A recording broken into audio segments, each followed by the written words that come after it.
Salmo de número 127.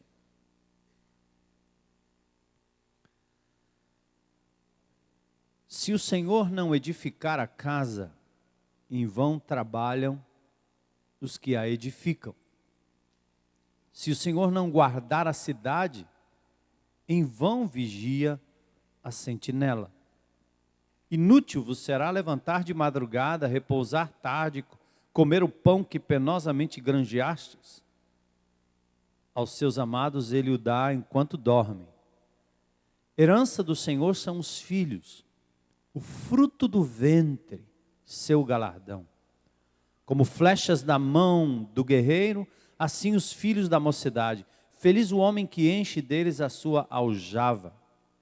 Não será envergonhado quando pleitear com os inimigos à porta. Senhor, pedimos a tua graça e bênção para nós nesse final de tarde e noite, que nos reunimos nesse segundo culto, ó Pai. Já louvamos o teu nome, fomos conduzidos de forma tão abençoada, Senhor, a meditar em ti, na tua grandeza, nos teus atributos. E agora, Senhor, nós queremos deixar uma palavra ao nosso coração, palavra que é tua, da importância e da centralidade na família, da família na vida do teu povo, como resgate de um valor que o Senhor mesmo deixou lá em Gênesis. Senhor, que o teu povo seja o primeiro a acreditar naquilo que o Senhor tem estabelecido, a família.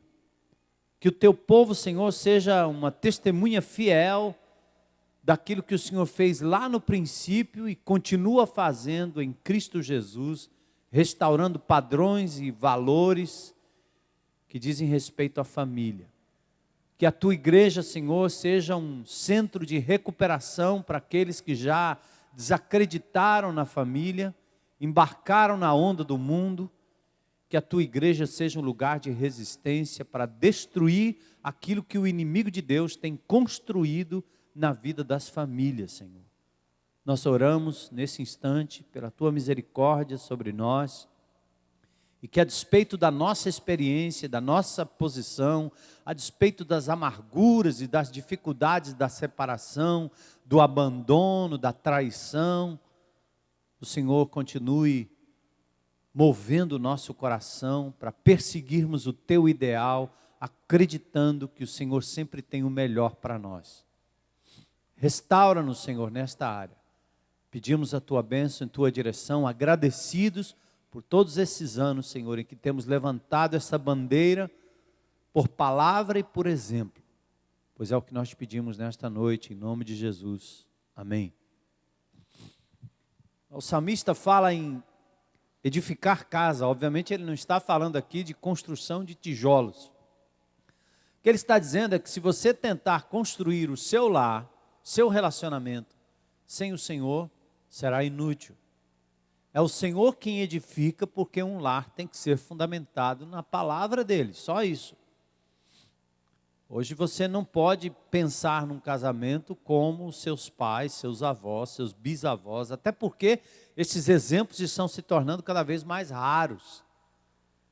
E muitos estão caminhando para essa maluquice no estilo Big Brother Brasil, que não tem nada de relacionamento sério acontecendo dentro daquela casa, sob os olhares de milhares e milhares de pessoas.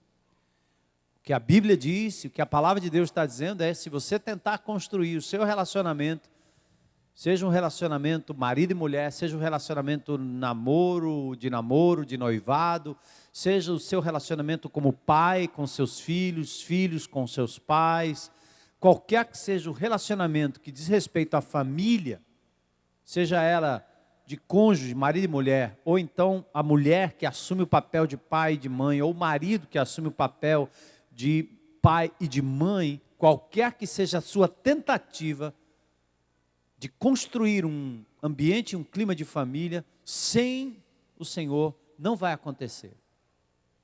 A probabilidade de ruir é muito grande. Assim como ele diz que se o Senhor não guardar a cidade, não adianta colocar vigias e sentinelas. O Senhor é quem guarda a cidade. E ele diz que toda a luta, toda a lida, né, de tentar levantar de madrugada, batalhar, correr atrás, o que Deus está dizendo não é fique parado, nunca trabalhe, não faça nada, não é isso. Mas Ele está dizendo que a provisão final, o esforço, a força, o resultado do seu trabalho, da sua labuta, da sua luta, é o Senhor quem dá. Nós temos que reconhecer. Há princípios e valores, há práticas que nós temos que vivenciar dentro do relacionamento, dentro de casa, na nossa casa. Mesmo que você viva num lar onde você reparte vamos dizer assim, o seu quarto com um amigo, está morando na mesma casa. 2 jovens solteiros estão morando na mesma casa, espécie de república, espécie de uma pensão. Se não for na base dos princípios divinos, esse negócio não vai durar muito. Vai ser um lugar de conflito, de briga, de confusão, de tristeza, onde o inimigo de Deus vai entrar. Aqui fala especificamente da família, da provisão divina, e depois fala dos filhos. Essa coisa de você se casar e planejar ter filhos. Nós não estamos vivendo o momento do pai, você tem sonhos de briga, é bom, o Salmo fala que o homem tem filhos porque as flechas da sua uma forma de se defender. E quando o inimigo estamos aqui uma situação que os criados viviam com seu clã. E quanto mais filhos, maior era o seu poder de defesa contra o inimigo, contra a defesa da sua própria propriedade. Óbvio que nós não vivemos mais contexto nos dias de hoje. Não faz sentido mais a gente achar que você tem que ter filhos à revelia e à vontade, como se você tivesse incumbido, como Adão e Eva, de frutificar, multiplicar e encher a terra. Calma. E até as famílias modernas já estão fazendo isso. 1, 2, 3, 4 filhos, e aí param por aí. Alguns caminham um pouco mais. Não é proibido, mas também não é recomendável pelo tempo que nós vivemos, pelas agruras, pelas dificuldades que nós passamos. Mas o ideal é você ter o filho, a filha, 2, 3 filhos, sei lá, e ver então se frutificar segundo a vontade de Deus. Para criar criança no caminho do Senhor, na demonstração do Senhor. Eu celebrei os 30 anos de casado, no dia 7 de janeiro, com a Heloísa. Já 36 anos que a gente caminha juntos, 3 anos de namoro, 3 anos de noivado e mais 30 anos de caminhada. Fora o fato de que nós estudamos juntos na mesma escola durante muitos anos. Nós estávamos preparando uns documentos aqui para o consulado e a gente voltou, olha, eu estudei no CEPEF, eu estudei no Vila Nive, aqui nós estudamos juntos e começamos a contar o tempo. Eu naquela época, um jovem rebelde, que fazia greves na escola, aprontava do lado de fora, e ela, menina crente, talvez a única ali daquela escola, que mantinha o seu padrão de menina evangélica, crente, que naquela época toda colocada à disposição assim da simplicidade, da pureza, muito diferente de tudo que se via ali. E numa determinada época da minha vida, eu fui influenciado por ela, pela sua simplicidade, até que ela me convidou a ir à igreja, e lá eu, obviamente, rejeitei tudo aquilo e depois retornei num dia em que eu estava muito mal, numa quarta-feira à noite, para, aberto e publicamente, me levantar, desafiar o pastor e Jesus e dizer que se minha vida estava um lixo e que se esse Jesus tinha poder, aí estava a minha vida que eu queria entregar a Ele para ver se Ele tinha mesmo poder para transformar. Era quase um desafio para Jesus. No dia o pastor não precisou nem fazer apelo, porque eu interrompi a pregação, disse, para aí, porque chegou minha vez, e se esse Jesus tem poder, está aqui, o lixo da minha vida, resolva. Então foi mais ou menos assim. E de lá para cá o Senhor, de fato, tomou a minha vida e foi transformando, e me fez sonhar com um relacionamento totalmente diferente daquilo que eu via ao meu redor, nas garotas, nos amigos que viviam comigo naquela época, na loucura, que levava a relacionamentos vazios, sem muita esperança. E hoje eu olho para trás e vejo quantos daqueles relacionamentos foram quebrados, quantos desastres, quantos meninos gerados por relacionamentos adiantados, fora do tempo, despreparados completamente. E se naquela época, 30 anos atrás, isso já acontecia, imagine nos dias de hoje. Então, a grande primeira resolução do ano é que nós acreditemos no modelo de Deus de família. Que a gente passe de verdade a cultivar isso na nossa vida pessoal, na nossa casa, entre os nossos, na igreja, na cidade, para transformar esta igreja numa espécie de abrigo para quem está cansado de viver tudo menos família. E que a igreja seja transformada também num lugar de cura e de restauração para quem está totalmente desacreditado dos relacionamentos traídos, relacionamentos quebrados, relacionamentos confundidos, vendidos, barateados, como o mundo costuma fazer com o seu povo e com as pessoas que estão lá fora. Então, quando eu falo aqui em padrão, que padrão é esse?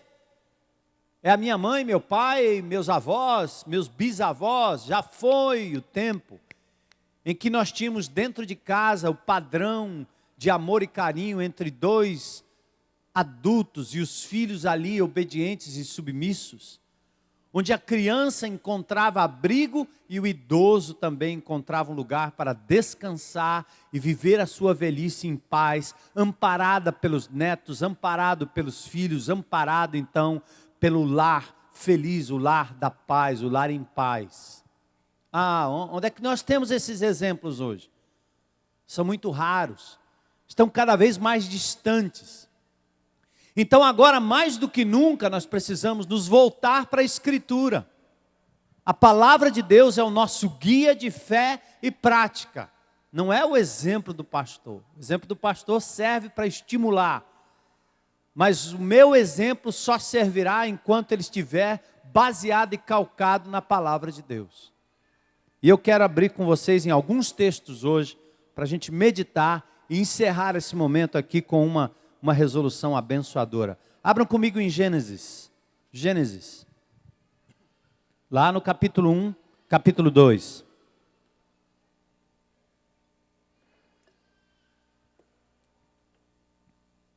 Gênesis capítulo 1, capítulo 2.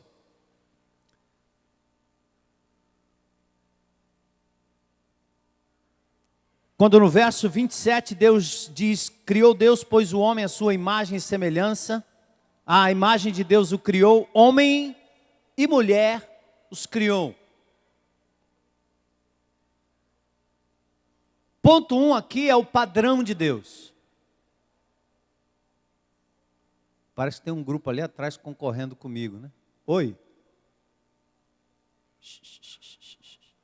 Suerbe, ajuda aí essa galerinha aí. Isso, valeu. Não, nem me atrapalha muito, mas principalmente as pessoas que estão ali atrás. Homem e mulher os criou. Aqui começa o padrão. Você pode olhar para o livro de Gênesis e achar que isso aqui é uma história, que isso aqui é uma fábula, que isso aqui... Você pode achar o que quiser. Eu acredito que esse texto aqui, passado de forma oral até Moisés, inclusive em outras civilizações você encontra relatos da criação muito parecidos com este relato de Gênesis. Você encontra em outras literaturas não evangélicas, por exemplo, literaturas antigas, o dilúvio sendo relatado, como é relatado aqui na Escritura. Então eu acredito no Gênesis como ele é. Alguns podem discutir se eram dias de 24 horas ou dias que representavam eras geológicas de milhares e milhares de anos. Para mim esse não é o ponto principal. Aqui nós temos personagens, Adão e Eva. Aqui nós temos rios que existem até hoje. Tigre e Eufrates, mencionados aqui, que ficou conhecido de todo mundo a partir da Guerra do Golfo, da Guerra do Iraque. Então em Gênesis nós temos um relato aqui. Deus cria o mundo e coloca ali o homem e a mulher para frutificar, multiplicar e encher a terra. Preste atenção, que me parece muito natural na Escritura aqui, é que Deus não coloca duas mulheres para frutificarem, multiplicarem e encherem a terra. Deus não coloca dois homens para multiplicarem, frutificarem e encherem a terra. Aliás, se o experimento fosse feito hoje em qualquer ilha, nós teríamos um monte de ossos secos e ninguém para contar a história depois de 100 anos. 2 mulheres numa ilha, 2 homens numa ilha. Mas se você colocar um homem e uma mulher numa ilha, é provável que depois de 100 anos ou um pouco mais, você já vai ter um bocado de gente se cruzando por lá e haja criança e haja parto. Principalmente se não tiverem mais nada que fazer e nem televisão por perto. Então Deus cria homem e mulher, a sua imagem e semelhança, e diz que eles deveriam multiplicar, encher a terra, exercer domínio e etc. E a palavra de Deus também diz que o homem é criado e depois a mulher do homem. Versículo 18 do capítulo 2. Quando Deus diz, o Senhor, não é bom que o homem esteja só. Deus diz, não é bom que o homem esteja só. Far-lhe-ei uma auxiliadora que lhe seja idônea. Texto conhecido, todo casamento você ouve essa história. Mas preste atenção na importância do relato de Gênesis. Até aqui, independente de você crer que é literal ou que é simplesmente simbólico, a verdade e o princípio continua valendo. Antes da criação do Estado, antes da criação da empresa, antes da criação do clube de futebol, antes da criação da internet, antes da criação do filho, da filha, antes da criação dos filhos, Deus cria o homem à sua imagem e semelhança, e do homem ele cria a mulher para ser, para o homem, auxiliadora idônea, companheira, sua igual, seu igual. Não para ser escrava, não para ser dominada, não para ser dominadora, mas para ser-lhe companheira. E para mim aí vem o primeiro princípio, quando eu resolvo seguir o que Deus quer, ou vivendo hoje na minha casa, ou então ensinando os meus filhos, minhas filhas, ou então ensinando pessoas que estão ao meu redor. O crente em Cristo Jesus tem que olhar para Gênesis e levantar essa bandeira que tem o primeiro grande princípio. Marido e mulher foram criados um para ser companheiro do outro. O que indica que a minha melhor amiga tem que ser minha esposa. O melhor amigo da esposa tem que ser o esposo. Se minhas amizades estão muito mais fora de casa, tem algo fora do padrão divino. A minha esposa deve ser a minha companheira. Meu esposo, ou seja, você que é mulher pode dizer, meu esposo deve ser o seu companheiro, meu companheiro. Aquele que lhe é igual, aquele que vai lhe completar, o seu melhor amigo, o amigo da mocidade. O texto de Malaquias fala sobre isso. Você foi infiel ao amigo da sua mocidade. Então, o primeiro princípio é este. Eu não sei quantos casados tem aqui, mas todo mundo aqui vive família, de um jeito ou do outro. Se você é singular, já já eu falo contigo. Mas se você é casado ou pretende se casar, pense nisso. Os filhos não são mais importantes do que a sua relação conjugal. Primeiro, a companheira. Primeiro, o companheiro. Prioridade número 1. E no próprio Gênesis, no capítulo 2, versos 24 e 25, nós temos o princípio que de novo é visto em todo tipo de casamento. Por isso deixa o homem, pai, mãe, deixa pai, mãe, não vive na barra da saia da mãe, nem na barra das calças do pai. Isso talvez seja um alerta até para os próprios meninos de hoje. Estudam, depois querem casar para viver da mesada do pai. Isso não faz sentido. O menino crente em Cristo Jesus tem que pensar que ele foi chamado por Deus para ser também provedor. Quem quer casar tem que primeiro construir sua fazenda, diz lá em Provérbios. Então, se você pensa em ter uma relação de casamento com alguém, você deve pensar que está trazendo para o seu próprio lar, para o seu âmbito, uma companheira, não uma escrava, não a mamãe nem um papai. Você deixa pai e mãe e não traz a imagem deles para dentro de casa. Eu brinco muito aqui, já brinquei bastante, né? Que tem marido que chama a mulher de maninha.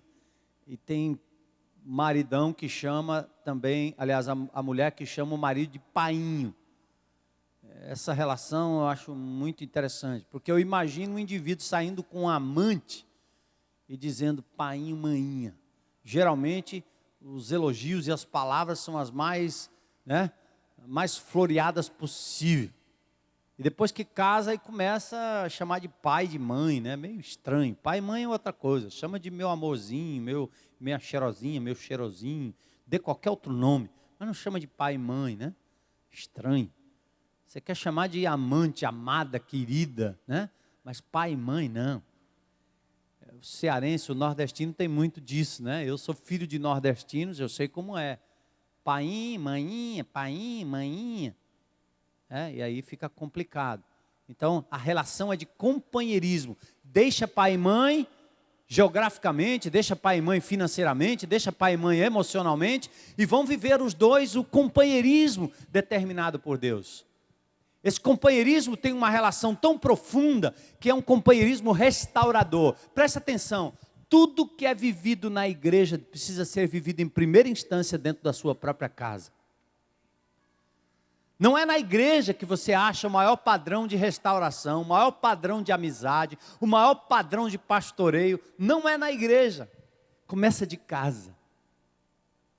Os seus filhos não vão receber na igreja nem na escola a educação que você não dá ou que eles não têm dentro da sua própria casa. O texto diz que marido e mulher, um ou outro, estavam nus e não se envergonhavam. Eles tinham total transparência, como uma criança que anda pelada por aí e não está nem aí com o que está acontecendo ao redor. Há transparência total, não há malícia, mas há abertura. É como eu poder ver a intimidade da minha esposa, não só física, do ponto de vista do seu físico, mas a intimidade emocional. Esse é o padrão de Deus. É correr atrás de alguém que vá oferecer para mim e eu para ela intimidade para o resto da vida. Os pensamentos, as emoções, os desejos, as carências. É conversa, é bate-papo. É por isso que a Bíblia não recomenda sexo antes do casamento, porque a pior maneira de começar é pelo instinto muito mais animalesco, sensual, do que pela busca do companheirismo. Você não nutre companheirismo quando você leva alguém para a cama, ao invés de conversar, de saber o que pensa, de trocar ideias, de ver se entende. Mas o mundo aí fora prega outra coisa. Quanto mais sexo, melhor. Quanto mais rápido, melhor. Quanto mais gente na fila, melhor. Porque relacionamento e companheirismo não importa muito. É tanto que trocam de pares o tempo todo. Mas quando você busca alguém para ser companheiro, a sensualidade ou a sexualidade se desenvolve num depois de respeito, de espera, de valorização. E a coisa fica diferente. Bom, primeiramente então é companheirismo. E aqui talvez o grande desafio para você como casal é desenvolver em 2008 uma parceria de companheirismo com o seu cônjuge, de abertura. O Celebrando a Restauração tem que funcionar na sua casa primeiro. Você tem que sentar com a sua companheira e dizer: companheira, eu vou fazer uma partilha aqui, pronto. E começar a abrir o seu coração. Eu sinto isso, eu penso isso. Eu não sei o que acontece com os jovens casais, eu já sei porque eu já passei, mas agora com 30 anos de casado, a gente começa a olhar um para o outro pela manhã, e a primeira coisa que a gente pergunta é: como é que você está se sentindo? E aí eu sei que não é nem o emocional, a gente quer saber como é que está a coluna, como é que está o fígado, como é que está a cabeça, como é que está... Amor, você está bem hoje? Eu disse: amor, levantei hoje, já estou aqui zonzo. Aí disse: amor, eu vou providenciar um chazinho para você. Aí eu digo: meu amor, como é que você levantou hoje? Estou toda dolorida. Vamos fazer uma massagenzinha. 5 horas da manhã, 5h30, beleza. E vamos sair juntos. para fazermos nossa ginástica matinal às 5h30 da manhã. Bom, né? Então, nessa idade que nós estamos, a gente já começa a perguntar sobre o físico. Mas o importante é que você queira saber também se está triste, se está deprimida, se está ruim, se está doente, se está doendo. Se eu fiz alguma coisa, o que eu posso fazer para melhorar? Como é que a gente pode acertar a nossa vida? E aí vem esse aspecto da transparência do companheiro. O desejo de voltar para casa, de ter amizade, de querer andar junto, de querer trazer para perto, viajar junto, estar junto, irmos para a praia juntos. Eu conheço casais que o marido pouco olha para os olhos da mulher. E onde ele sai com a reca de filhos ou com a reca de amigos. Ele sai com um bando de gente, porque aí ele fica conversando com todo mundo e a pobre da mulher correndo atrás de menino. E pronto, foram para a praia. E não se falaram, não curtiram, não se deram as mãos, não fizeram nada. O cara já convida logo a multidão dos que creram. E chega lá, mais um na multidão. Hey, você é capaz de ir à praia só com a sua mulher? Sabe quem faz isso? Quem é companheiro, quem desenvolve amizade. Você é capaz de parar num restaurante para comer, nem que seja uma tapioca, e curtir só a sua mulher? Isso é companheirismo. É quando você sente falta dela, quando ela sente falta de você. E eu não estou falando de namorado não, nem estou falando de noivos, estou falando de marido e mulher. Esse é o texto bíblico que fala de intimidade e companheirismo. Isso é tão real,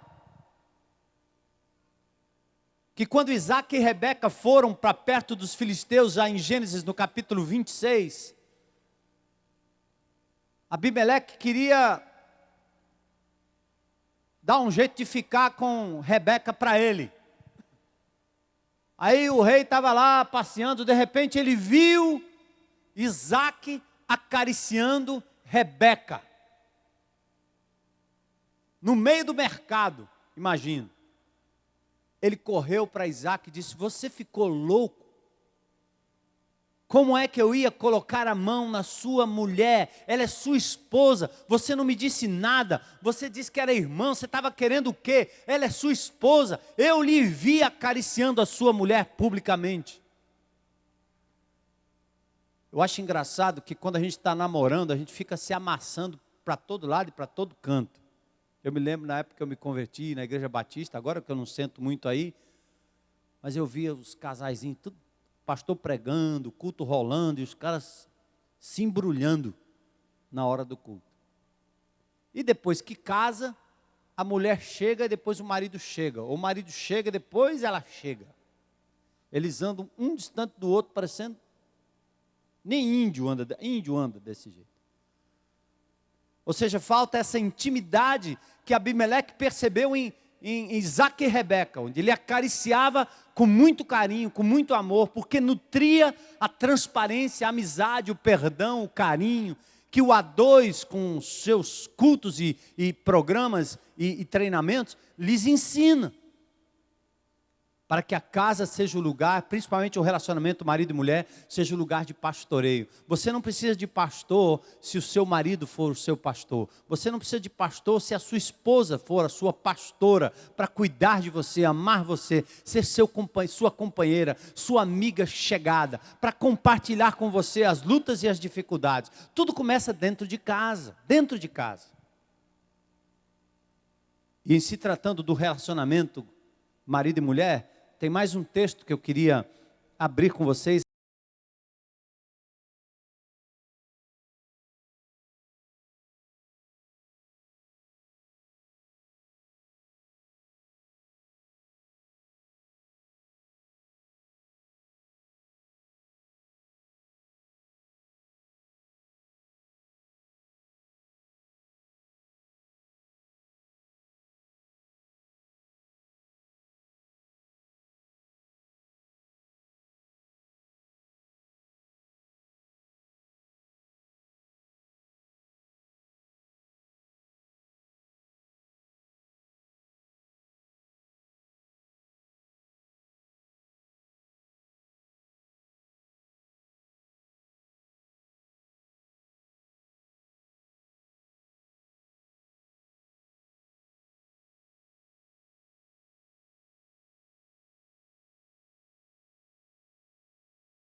1 Coríntios capítulo 7, corram lá comigo.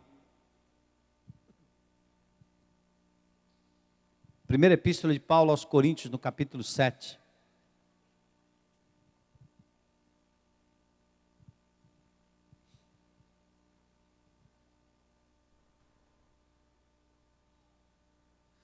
Quanto ao que me escrevestes, é bom que o homem não toque mulher.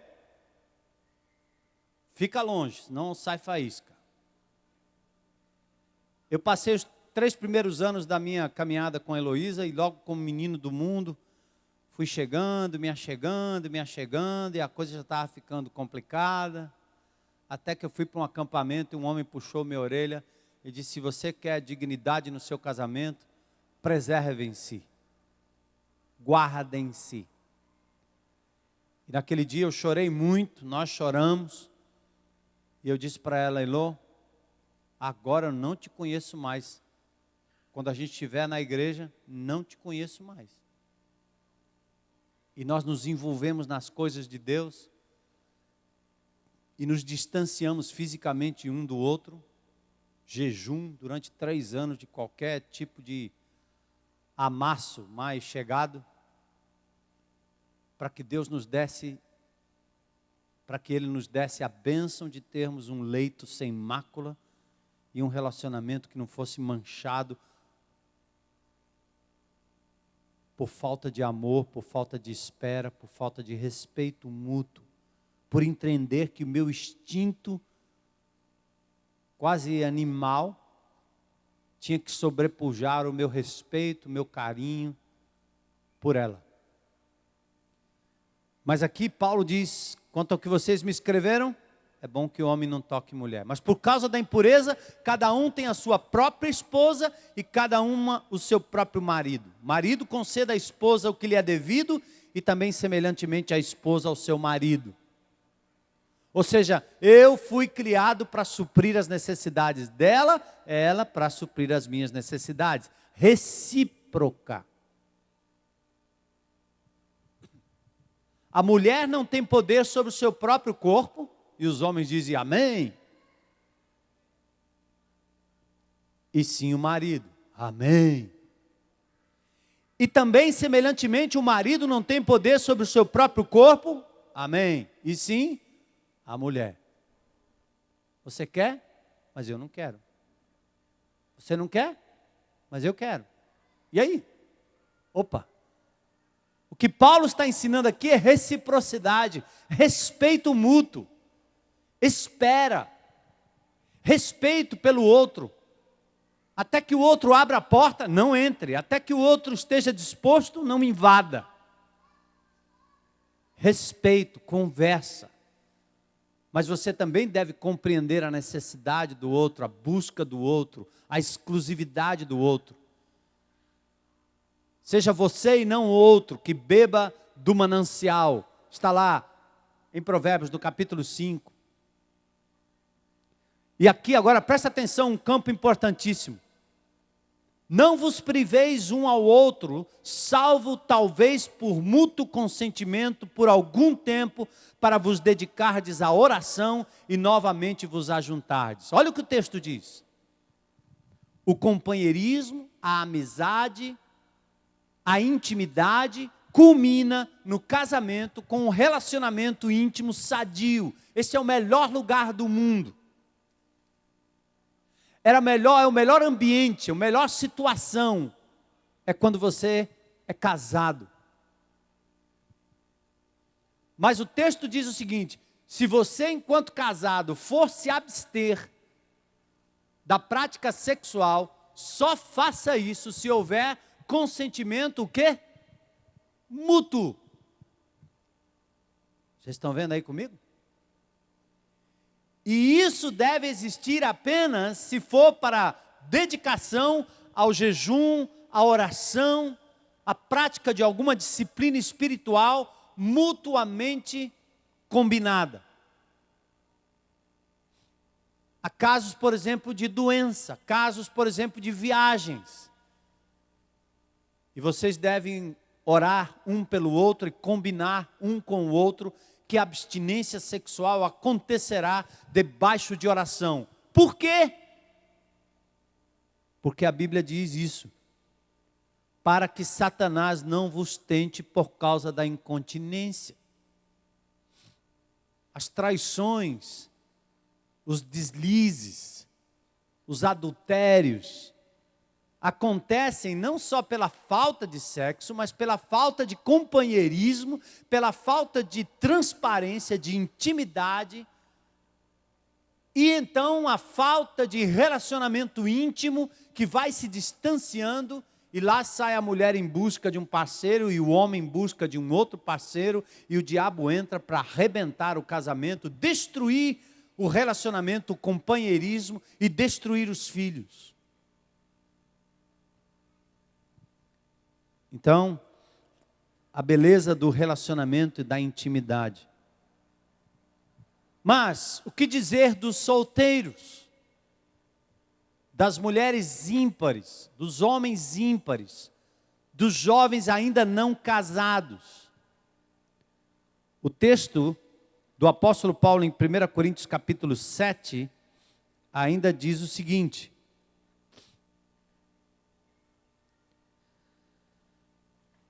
não vos priveis um ao outro, e aí ele continua falando, e ele diz: aos solteiros e viúvos digo que lhes seriam bom se permanecessem no estado em que eu também vivo. Mas olha agora o verso 32 do capítulo 7. O que realmente eu quero é que estejais livres de preocupações. Quem não é casado, cuida das coisas do Senhor, de como agradar ao Senhor.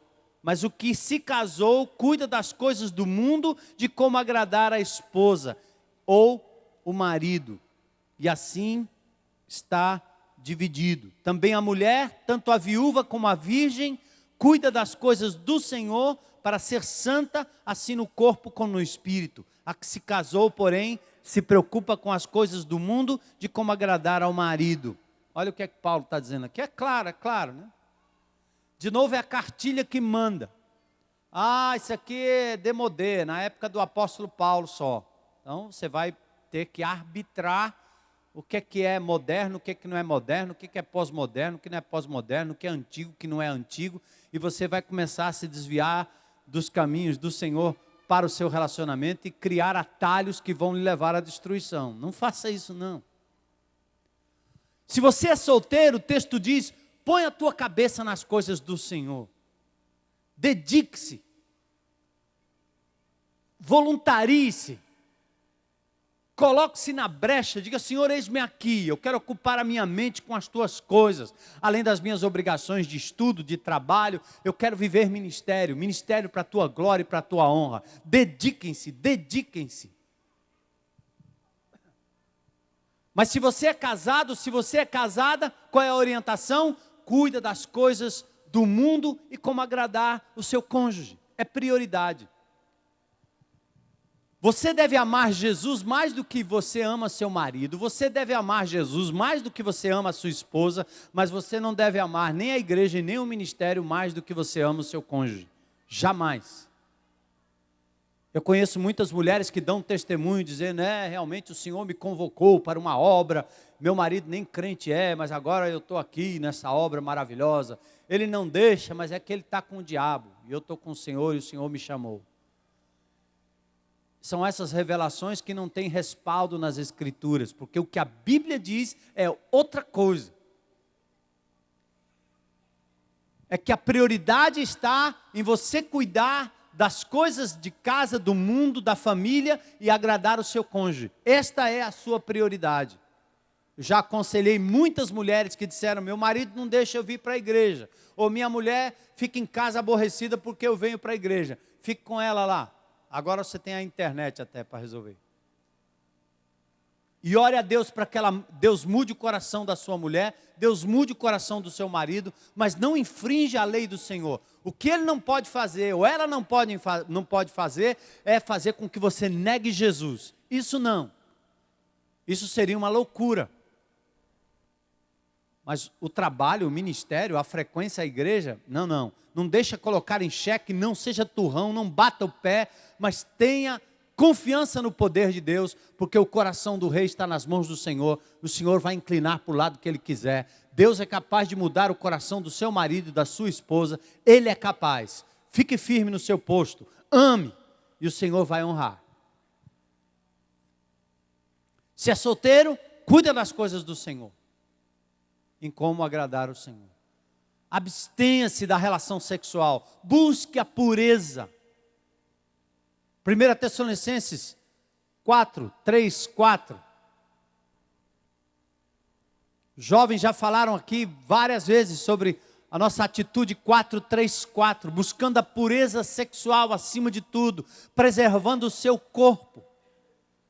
Porque, amados, de que vale, de que adianta? Você está violando, desrespeitando, não tendo capacidade de segurar. Você arruma todo tipo de argumento. Infelizmente, com tanta pornografia na internet, eu entrei outro dia numa sala, tinha um homem, certamente com seu filho pequenininho, e o filho na tela da internet, vendo as coisas mais absurdas possíveis, um garoto, um bebê, uma criança. Esse estímulo maluco faz com que a gente não tenha controle sobre essa área sexual. E se esse é seu caso, vá lá para o DASA, na sexta-feira. Pessoas dependentes de amor e sexo. Vá lá no Colégio Querigma para você ser restaurado, curado, sarado desse vício maluco que tem tomado conta da nossa sociedade. Por conta dos estímulos.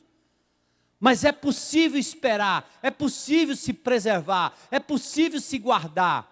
Eu me lembro uma vez, doutor Zé Maria do Nascimento, desmistificando uma coisa que alguns diziam, que um menino que não transa, o esperma sobe para a cabeça e ele fica doido. O corpo é totalmente perfeito e perfeitamente capaz de absorver tudo e transformar isso em benefício para o seu próprio corpo.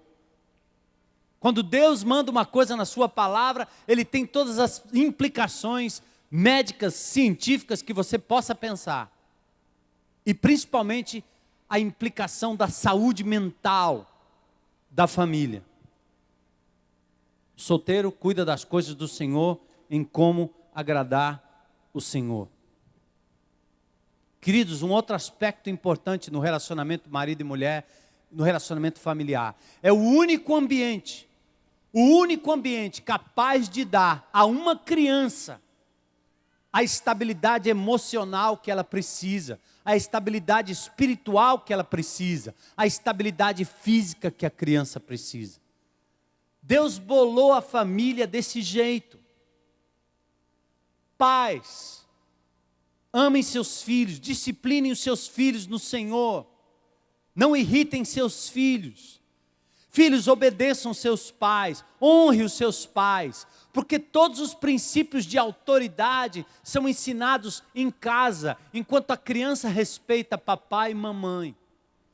Para ser um cidadão de bem, que respeita as leis, que respeita o próximo, ele tem que aprender dentro de casa primeiro. Efésios capítulo 6.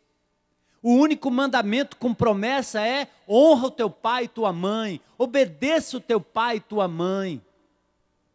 Lembre-se, enquanto você está dentro de casa, você deve obediência absoluta ao seu pai e à sua mãe. Quando você sai fora de casa, você deve honra ao seu pai e à sua mãe. Não mais obediência. Mas enquanto você está em casa, honre os seus pais, obedeça os seus pais. Se submeta, mesmo que eles sejam maus, mesmo que não sejam bons, mesmo que não sejam compreensivos, mesmo que não sejam perfeitos e não serão jamais, enquanto nós não estivermos na eternidade, lá já não tem mais essa relação de marido e mulher, de pai e filho. Você deve se submeter, porque Deus colocou este pai, exatamente o seu pai na sua vida, para o seu aperfeiçoamento. Eu me lembro quando eu fui chamado pelo Senhor para ir para o ministério, estudando engenharia eletrônica, meu pai me chamou e disse que meu pai um espírita, católico espírita, disse: meu filho, você não vai se meter com esse negócio de pastor, não.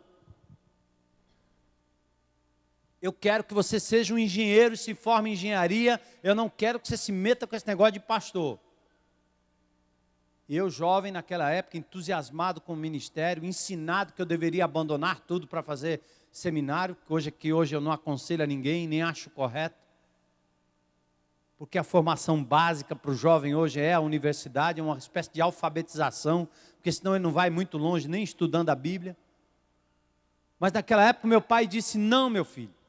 E porque eu conheci o princípio, embora o meu coração quisesse, embora eu soubesse do meu chamado, embora a igreja achasse que eu tinha condições, embora meu pastor estivesse me abençoando e me convocando para fazer o seminário, eu disse: pai, a Bíblia diz que eu devo ser submisso à autoridade constituída por Deus, Romanos capítulo 13, então eu vou me submeter à sua autoridade como se fosse o próprio Senhor.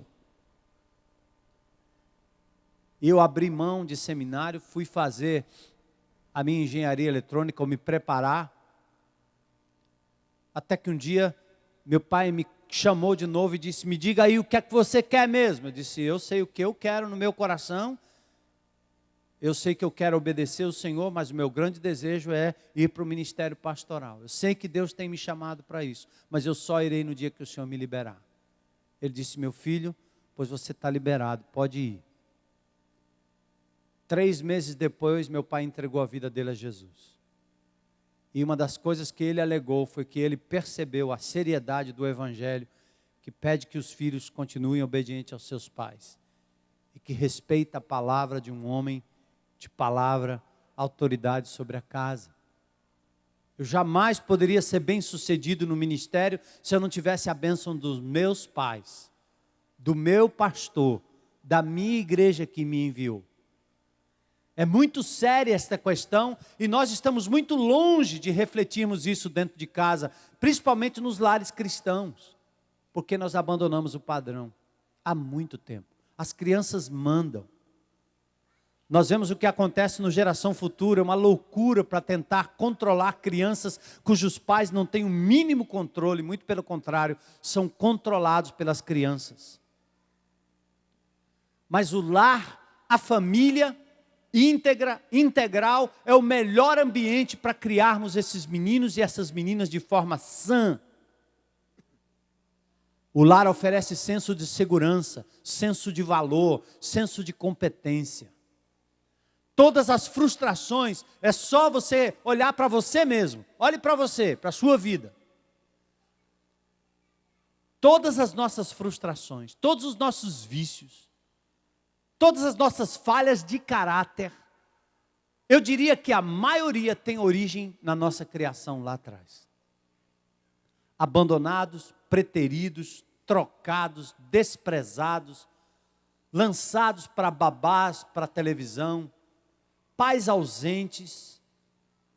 Muitos dos meninos e das meninas que buscam relacionamento até com pessoas do mesmo sexo, invariavelmente têm na origem da sua criação uma deformidade da presença do pai ou da presença da mãe.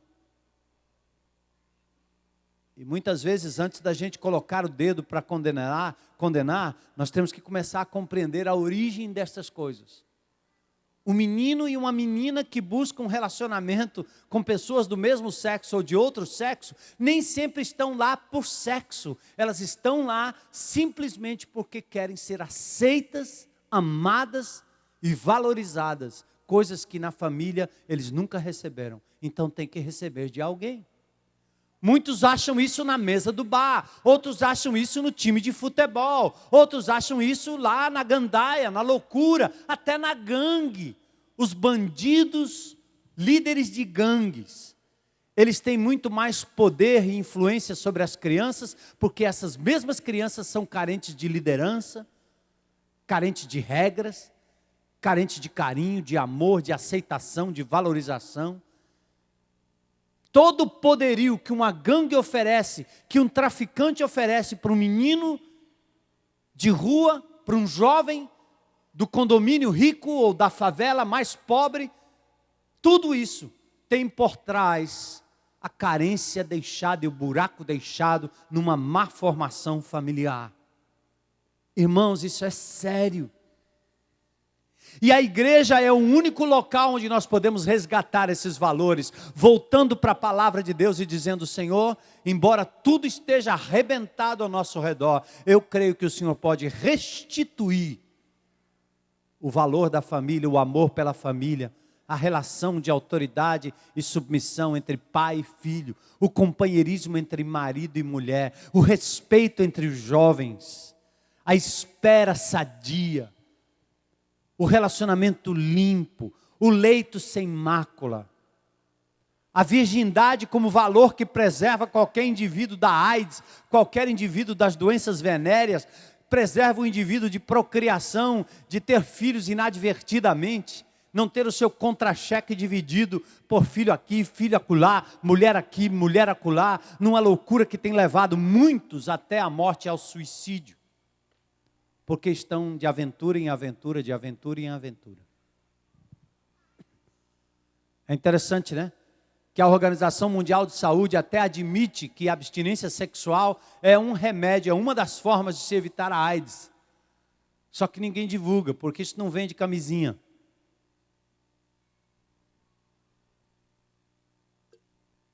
E é careta demais.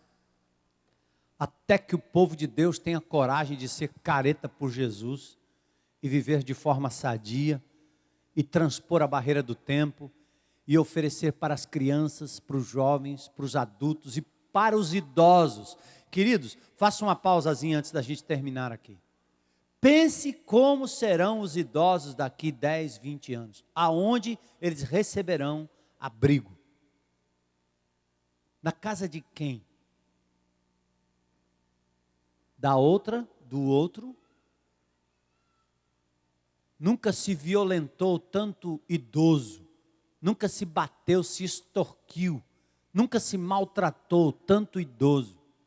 Porque eles estão sendo cuidados pelo filho da outra, pelo outro marido, pela outra mulher, pelo filho que não é filho, por aquele que não é.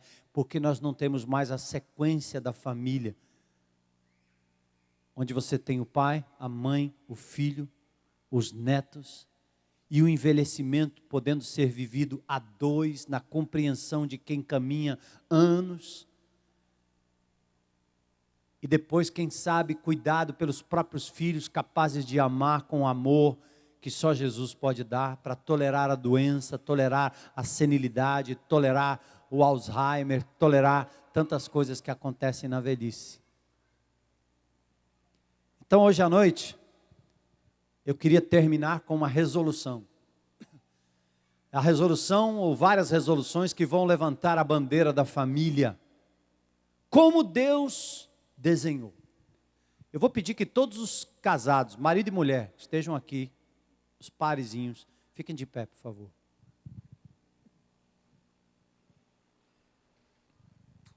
Amém. Sobe aqui, meu amor.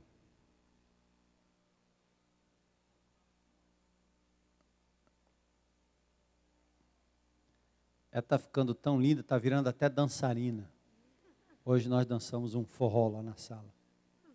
Ninguém viu. Mas eu queria que você olhasse para a sua esposa aí, para o seu esposo,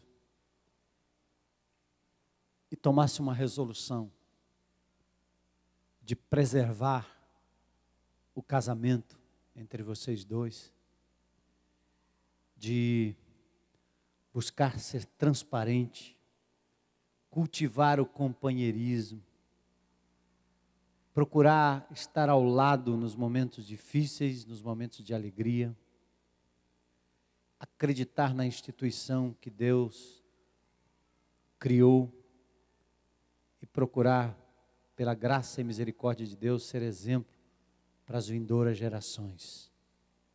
O que Deus ajuntou, querida, o homem não vai separar, nem nós. Amém? Dá um beijão na sua esposa, os companheiros, amantes, amigos, para esse ano de 2008 ser um ano diferente, um ano de perdão, um ano de ajuste, um ano de restauração, um ano de uma nova chance. Amém? Podem sentar. Agora eu vou, glória a Deus. Ei, agora eu quero convocar você, papai e mamãe, que é singular. Não tenha vergonha de ser mamãe singular, só você em casa. Você tem filhos? Isso, só você. Isso, querida. Tem papais aqui? Isso. Eu tenho filhos, eu sou o pai, eu sou a mamãe, eu faço duplo papel. Cozinho, lavo, sou a provedora, o provedor, não é isso? Eu quero dizer para vocês, em nome de Jesus, que quaisquer que tenham sido as circunstâncias da vida de vocês, e do porquê vocês estarem assim, primeiro o chamado de Deus para você, é se dedicar às coisas do Senhor, e Deus vai continuar lhe dando força para cuidar dos seus filhos, dizer que Ele será o seu provedor, seu companheiro, o Senhor vai cuidar de você, e que você também precisa ter o mesmo voto do solteiro de abstinência, de santidade, para que o Senhor, segundo a sua misericórdia, dê a provisão de um companheiro, de uma companheira, se Ele assim permitir, ou continue lhes dando forças para viverem de forma santa, digna, respeitosa, dando sabedoria e poder para vocês criarem os seus filhos segundo o padrão de Deus, e dizendo para eles que tudo aquilo que talvez não tenha dado certo aqui, vai dar certo, porque o Senhor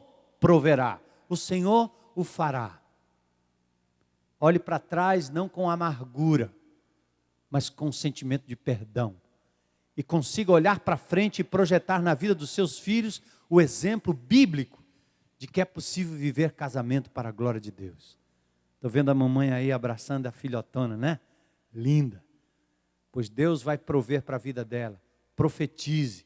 Ore quando ela estiver dormindo, impõe as mãos sobre a cabeça dela. Eu profetizo sobre a sua vida um matrimônio abençoado. Um matrimônio, um lar feliz, uma casa edificada sobre a rocha, que só o Senhor vai poder edificar. Amém? Que Deus abençoe vocês, viu? Leve como resolução. Glória a Deus.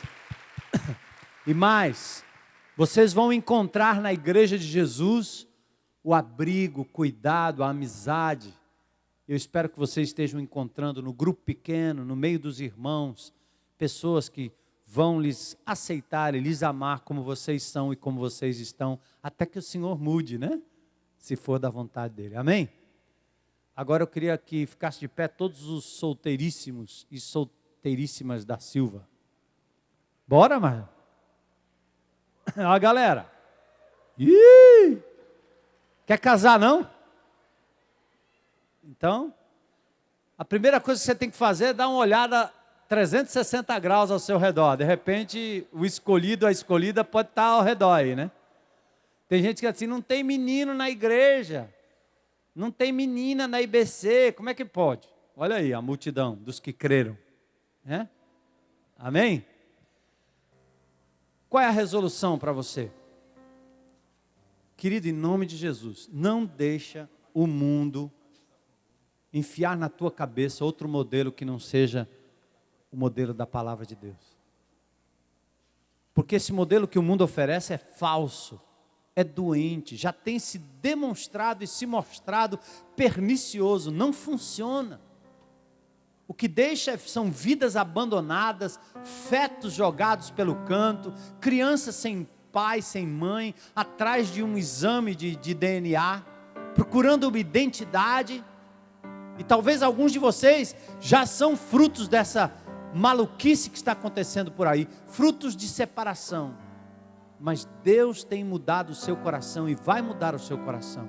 E vai lhes dar esperança de quebrar essa maldição e começar algo novo, abençoador para a glória de Deus. Preservem-se. E se não aguentar se esfregar muito, case logo. Se for macho, vai trabalhar, estudar e trabalhar.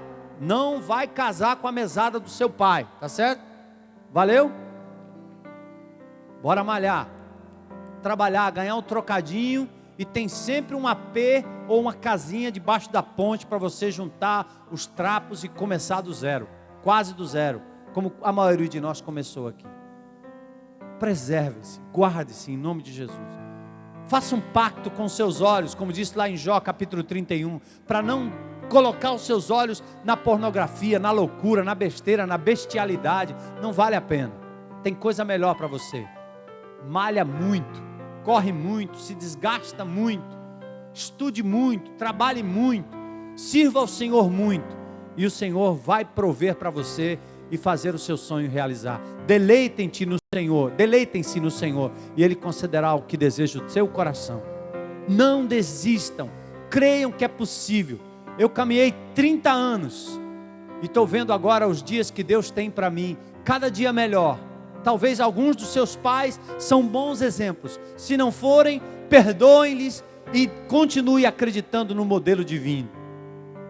E eu só posso dizer, sejam meus imitadores enquanto eu imito Jesus. Mas é possível. Eu quero ver muitos de vocês se casando aqui nessa comunidade. Quero ver os filhos dos filhos. Quero ver vocês sendo um oásis, um farol, uma ponte, um referencial para esta comunidade, para esta cidade, para este país e para tantos lugares no mundo que já desvalorizaram o matrimônio há muito tempo atrás. Deus vos abençoe. Eu acredito.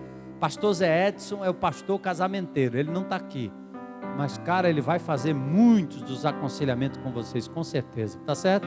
Senhor, que a tua provisão abundante venha sobre esta juventude e que eles tenham a perspectiva de que vale a pena por Jesus, para a glória de Deus, em nome de Jesus, amém. Podem sentar. Amém, amém, amém. E a última pergunta: se tem alguém aqui hoje à noite que gostaria de entregar sua vida a Jesus, hoje, eu quero me entregar a Cristo, recebê-lo como meu Senhor e Salvador. Tem alguém que veio com essa intenção hoje à noite? Levanta a sua mão aí bem alto, para dizer, chegou a minha vez, chegou a minha hora, glória a Deus. Tem alguém? Talvez lá na internet, se você entregou a vida a Jesus, oh, Deus te abençoe, querida, Deus te abençoe, amém, amém, amém. Depois você procura o Conexão ali. Você também, criança, quer aceitar Jesus? É isso, cara? É? Olha para mim, é isso? É? Valeu, Deus te abençoe. Aê, papai e mamãe, conversem e instruem seus filhos a caminhar com o Senhor.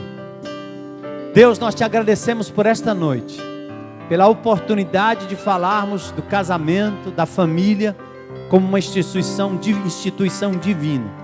Que teu Espírito continue nos dando forças para levantarmos bem alto, Senhor, este valor poderoso. Continua restaurando as nossas famílias, e mesmo aquelas que já foram quebradas, o Senhor tem poder para fazer algo novo em 2008.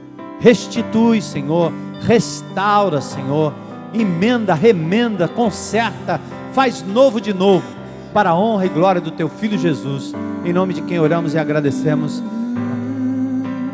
Amém, Senhor. Amém.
toda profecia,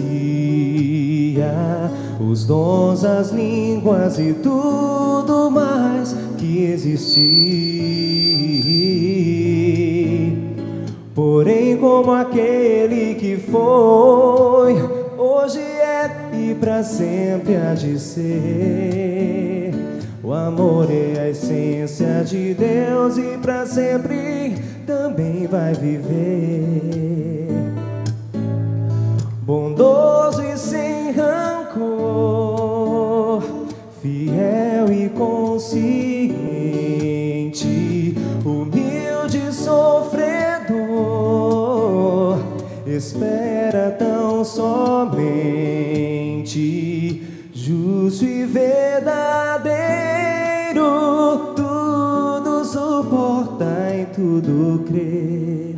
Tão puro e perfeito é o amor, não busca interesse ou favor.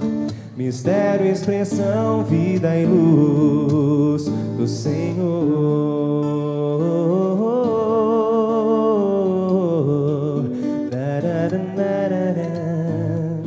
Se eu pudesse saber destinos ou futuros, fazer mover as montanhas com minha fé. Se eu pudesse falar qualquer língua em qualquer lugar, e desse meus bens ao mais pobre, eu morresse em favor de alguém. Se não tivesse amor, de nada valeria. Se não tivesse amor, proveito algum teria. Fiei sem razão, a vida então passaria. Vazio seria ao falar. Vazio seria ao falar. Se nunca insiste a tocar, Se nunca insiste a tocar, se dentro de mim não valesse o amor. Se não tivesse amor, De nada valeria. Se não tivesse amor, proveito algum teria. Fiéis sem razão, a vida então passaria. vazio seria ao falar. Vazio seria ao falar. Se nunca insiste a Se nunca insiste a tocar, se dentro de mim não não valesse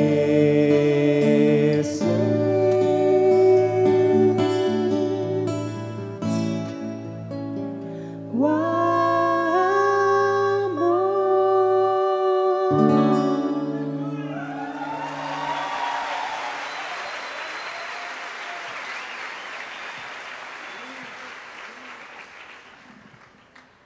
Alô? Armando e Elô, exatamente essa semana eu li Gênesis 21:8, que diz assim, que Abraão deu uma grande festa quando Isaac foi desmamado. Eu não ia deixar de a gente fazer uma festa nesses 30 anos de casado de você e de Heloísa, com certeza, né? Afinal de contas, a Bíblia diz o quê? Que o casamento deve ser honrado por todos e o leito conjugal preservado puro. E pela graça, bondade e misericórdia, essa igreja tem um líder e uma esposa que nos deixa esse exemplo e esse modelo. Então, vem cá que nós queremos dar um abraço de gratidão e do reconhecimento dessa igreja. Vamos recebê-lo com uma salva de palmas? Valeu, pessoal. Amém.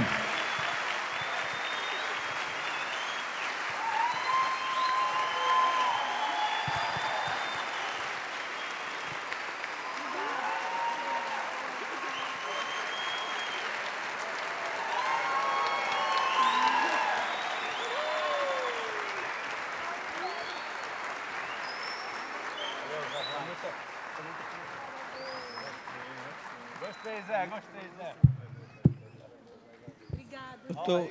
Eu tô com 2, então é para eu falar, né?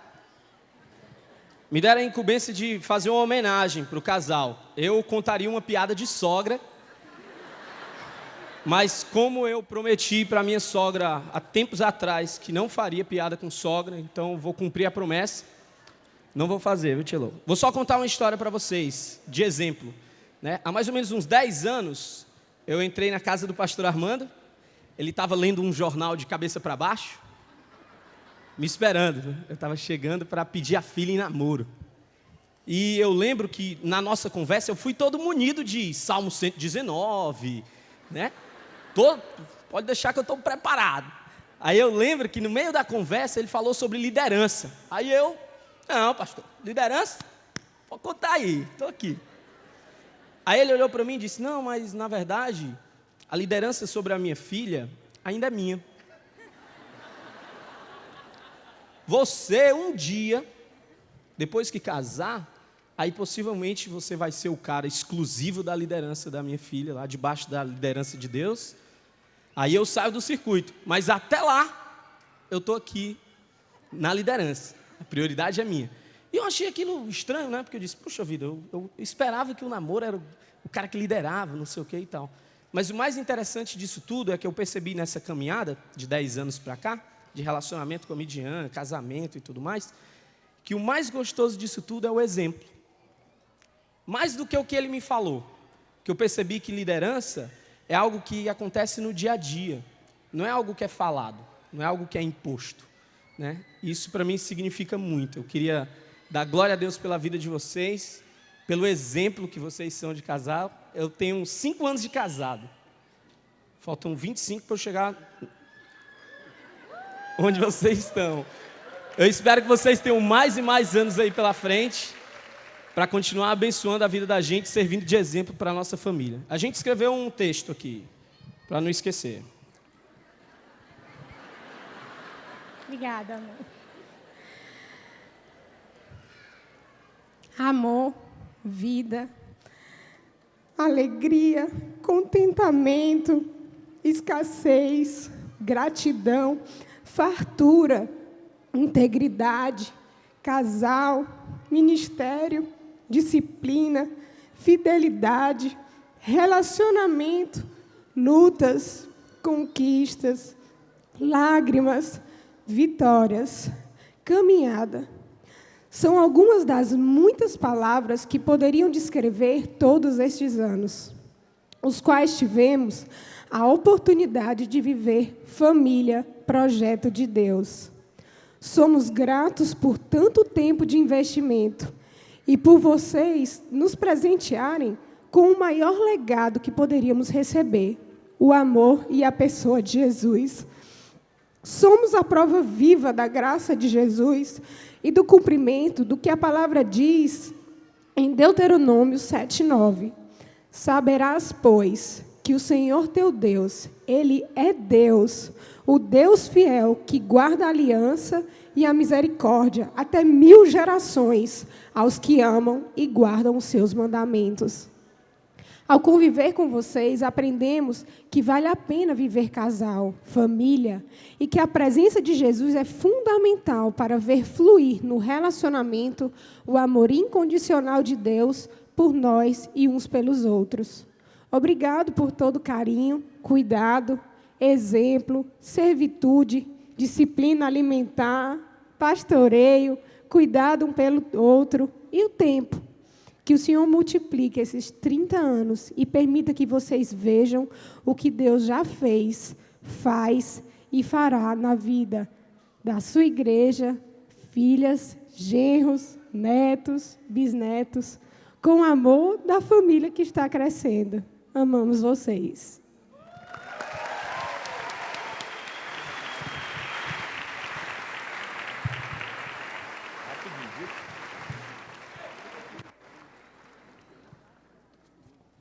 Pastor Armando e Heloísa, essa lembrança aqui é do Ministério A2, que, como vocês bem sabem, é um ministério que tem buscado levantar o valor do matrimônio, da família. E não apenas a gente queria entregar esta lembrança aos dois por essa data tão especial, 30 anos, mas sabemos que a gente vai estar também fazendo isso em nome de todos os casais que ao longo desse ano agora que passou, têm comparecido aos eventos do A2 e também têm aprendido a segurar o valor do matrimônio como a bandeira mais alta dentro da família. Então a gente queria presentear vocês com isso e agradecer à igreja, porque sabemos que vocês são exemplos para nós também. Amém? Tem que abrir.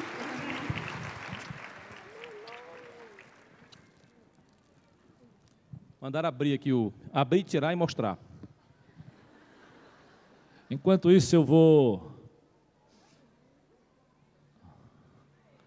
Olha aí, a camisinha do A2, 1 mais 1 igual a 1, é o desafio da matemática, mas daquilo que Jesus diz, os dois se tornam uma só carne.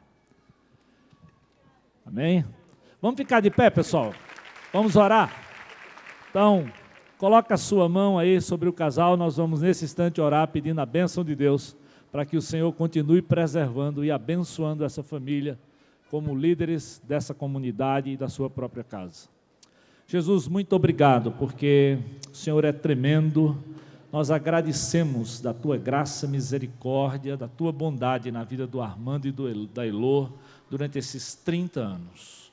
Obrigado pela forma com que o Senhor tem abençoado esse homem como pai, como esposo, e acima de tudo como um homem de Deus, na ajuda das suas filhas, agora dos genros, das netas e desta comunidade. Nós agradecemos pela vida dele e da Elô e pedimos que o Senhor continue abençoando, para que muitos outros anos nós estejamos aqui celebrando da Tua glória e da Tua graça na vida deles. É no nome de Jesus que nós oramos. Amém. Obrigado, amados. Deus abençoe.